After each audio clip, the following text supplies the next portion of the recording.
Today, we're going to be talking about land empires in the age of imperialism. And as you can see, we'll be diving into the Ottoman Empire, the Russian Empire. We'll be talking about the Qing dynasty in China, and then we're also going to get into Japan. So as you can see here, we've got the Ottoman Empire. And at this point in time, we are in the 1800s, and the Ottoman Empire is referred to as the sick man of Europe. It's not the nickname that I would want personally, but notice the territory that they're losing: 1829 to 1877, and then again 78 to 1913, and then the Ottoman Empire in 1914. And that's a pretty important date because 1914 is the year that World War I will start. That being said, it is not the year the Ottoman Empire will join. Speaking of joining me here right now is Lily. So if you hear any loud barking or me going, ah, it means she's just knocked my notes over. All right, talking about Egypt and the Napoleonic example. In 1798, Napoleon invaded Egypt and defeated the Mamluk forces he encountered there. 15 months later, after a series of military defeats, Napoleon returned to France, seized power, and made himself emperor. Unfortunately for Napoleon, his generals had little hope of holding onto power, and in 1801 agreed to withdraw from Egypt. It was very expensive. Muhammad Ali, you've heard about him from last week's podcast. He was the commander of a military detachment sent by the Ottoman Sultan to restore imperial control. He ends up emerging as the victor of an ensuing power struggle. Muhammad Ali used many French practices in an effort to build up the new Egyptian state. He established schools to train modern military officials, and he built factories to supply his new army. In the 1830s, his son Ibrahim invaded Syria and started a similar set of reforms there. European military pressure forced Muhammad Ali to withdraw to the present-day borders of Egypt and Israel. Muhammad Ali remained Egypt's ruler until 1849, and his family held on to power until 1952. And as you can see, Napoleon in Egypt, some of the battles and dates, how they actually got there, and then the campaign. At the end of the 18th century, Sultan Selim III introduced reforms to strengthen the military and the central government, as well as standardize taxation and land tenure. These reforms aroused the opposition, especially of Janissaries and the ulama. Tensions between the Sultanate and the Janissaries sparked a Janissary revolt in Serbia in 1805. Serbian peasants helped to defeat the Janissary uprising, but went on to make Serbia independent of the Ottoman Empire. Also very important later, the fact that Serbia is independent. Hold that thought for 3 chapters. Selim suspended his reform program in 1806, but it was too late to prevent a massive military uprising in Istanbul, in which Selim was captured and executed before reform forces could retake the capital. During the same period, the Greeks gained independence from the Ottoman Empire in the year 1830. Britain, France, and Russia assisted the Greeks in their struggle for independence and regarded the Greek victory as a triumph of European civilization. Sultan Mahmud II believed that the loss of Greece indicated a profound weakness in Ottoman military and financial organization. Mahmud used popular outrage over the loss of Greece to justify a series of reforms that included the creation of a new army corps, elimination of the Janissaries, and reduction of the political power of the religious elite. Mahmud's secularizing reform program was further articulated in the Tanzimat, or restructuring reforms, initiated by his successor Abdulmajid in 1839. The legal system was revised and to make the law apply equally to Muslims and non-Muslims. Although the Ottoman Empire was large and powerful in the early 19th century, it was faced with external and internal problems. For the next 40 years, the Ottoman Empire was transformed economically and institutionally. Medical and military colleges were established, as were new primary and secondary schools. Military cadets were sent to France and Germany for training. and reform of Ottoman military education became the model for general educational reforms, in which foreign subjects were taught, foreign instructors were employed, and French became the preferred language in all advanced scientific and professional training. Educational reform stimulated growth of the wealth and influence of urban elites. The reforms also brought about unexpected cultural and social effects that ranged from the introduction of European clothing styles to the equal access to the courts for all male subjects, and in addition, equalization of taxation. The urban elite began to travel more widely in Europe. The public rights and political participation granted during the Tanzimat reforms were explicitly restricted to men. The reforms actually reduced the legal position of women, especially regarding their rights to hold property, while at the same time, the development of a cash economy and competitive labor within the market drove women from the workforce.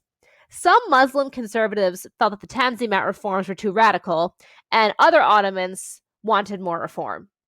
So, moral of the story, you cannot make everyone happy. The Crimean War, let's talk about that for a minute. Russia's southward expansion at the expense of the Ottoman Empire led to the Crimean War.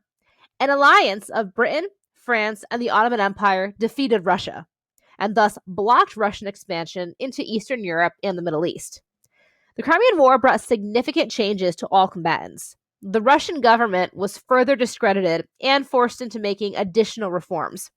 Britain and France carried out extensive propaganda campaigns that emphasized their roles in the war.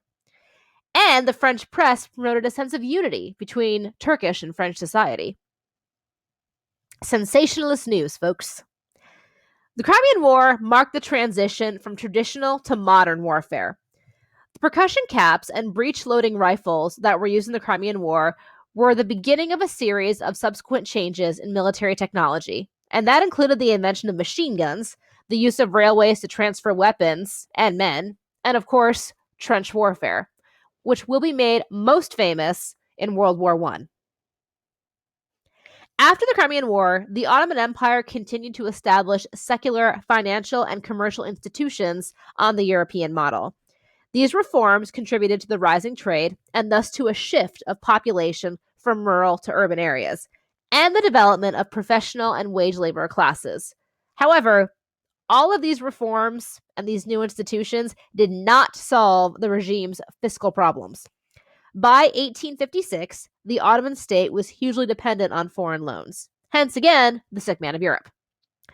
The decline of Ottoman power and wealth inspired a group of educated urban men, known as the Young Ottomans, to band together to work for constitutionalism, liberal reform, and the creation of a Turkish nationalist state in place of the Ottoman Empire. Later, they'd be called the Young Turks. A constitution was granted in 1876, but renewed hostilities with Russia meant that it was suspended within a year. And that leads us into the Russian Empire. Note the borders, look how close they are.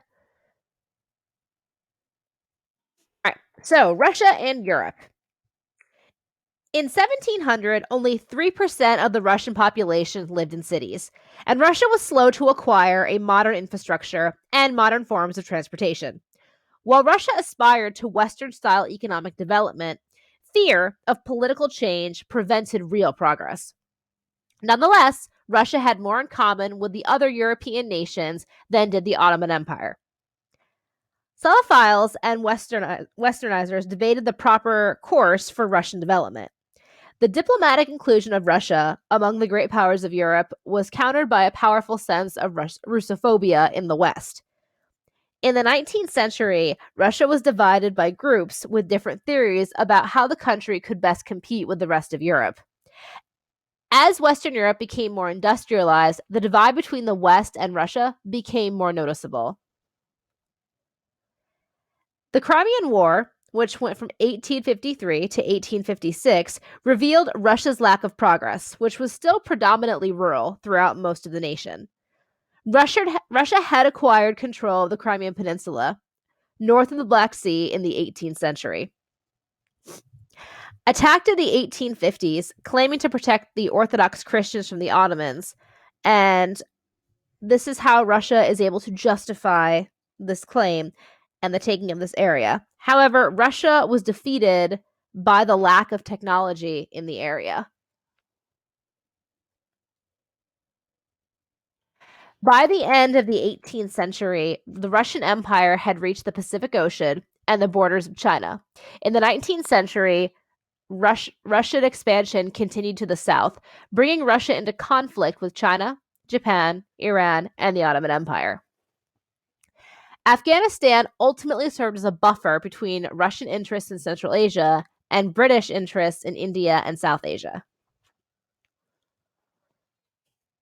Russia had cultural contact with Europe since the late 17th century. The reforms of Alexander I, he's the first the first painting that you see. The reforms of Alexander I promised more on paper than actually delivered in practice. An opposition to reform came from wealthy families who feared reform would bring about imperial despotism, a fear that was realized during the reign of Nicholas I. And that would be the second painting. The Decembrist revolt was carried out by a group of reform-minded military officers upon the death of Alexander I. Their defeat amounted to the defeat of reform for the next 3 decades. Heavy penalties were imposed on Russia in the treaty that ended the Crimean War. The new Tsar, Alexander II, was called upon to introduce and institute major reforms. Tsar Alexander II would reign from 1855 to 1881. And he recognized that a feudal state that was dependent on serfs could never actually be modernized. In 1861, he issued the Emancipation Edict, and that freed all of the serfs. Under Alexander II, reforms and cultural trends that had begun under his grandfather were encouraged and expanded. He hoped that this would lead to increased mobility of labor and to industrialization. The Slavophiles, who wanted as little change as possible, remained dominant in Alexander's government. Russia also had a problem with nationalism, and most of the people in the empire were not actually Russian. More people in Russia believed that reform could only come through violent change, and as a result of this belief, Alexander II would be assassinated in 1881.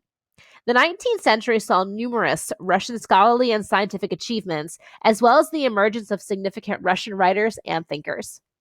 We'll stop there for today. In our next podcast, we'll pick up with the Qing Empire, the Opium War, and its aftermath, 2 different rebellions that emerge, and then finally we will move on to Japan with the Meiji Restoration. Thanks for listening, guys. If you have an email, any questions, let me know.